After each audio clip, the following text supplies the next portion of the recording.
হাতুড়ি দিয়ে পুলিশকে পিটিয়ে রক্তাক্ত করল বিক্ষোভকারীরা। হাসপাতালে ছুটে গেলেন প্রধানমন্ত্রী মেলোনি। ইটালির তুরিনে আসকাতাসোনা সামাজিক কেন্দ্রের বিক্ষোভকারীদের নৃশংস হামলার শিকার 2 পুলিশ কর্মকর্তার অবস্থা আশঙ্কাজনক হওয়ার পর আজ সকালে আকস্মিক হাসপাতাল পরিদর্শনে যান প্রধানমন্ত্রী জর্জিয়া মেলোনি। গত 18 ডিসেম্বর এক সংহতি মিছিলের পর মুখোশধারী একদল হামলাকারী পুলিশ কর্মকর্তাদের ওপর হাতুড়ি, লাথি এবং ঘুষি নিয়ে ঝাঁপিয়ে পড়ে। এই ভয়াবহ হামলায় মারাত্মক আহত হন 29 বছর বয়সী পুলিশ অফিসার আলেসান্দ্রো ক্যালিস্তা এবং তার এক সহকর্মী।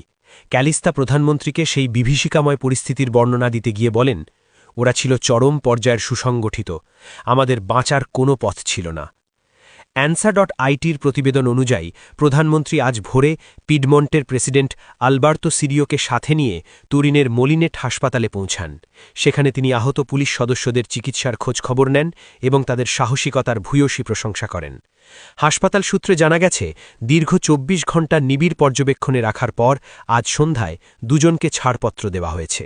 চিকিৎসকদের মতে ক্যালিস্তাকে সুস্থ হতে অন্তত 20 দিন এবং তার সহকর্মীকে, যিনি ক্যালিস্তাকে টেনে সরিয়ে নিয়ে প্রাণ বাঁচিয়েছিলেন, প্রায় 30 দিন সময় লাগবে। এদিকে এই হামলার ঘটনায় পুলিশ বাহিনীর ভেতরে তীব্র ক্ষোভ বিরাজ করছে। সহকর্মীরা জানিয়েছেন, সংঘর্ষের ভিডিও ফুটেজগুলোই বলে দেয় সেদিন কতটা নৃশংসতা চালানো হয়েছিল। প্রধানমন্ত্রী মেলোনি এই ঘটনার তীব্র নিন্দা জানিয়ে অপরাধীদের কঠোর শাস্তির আশ্বাস দিয়েছেন।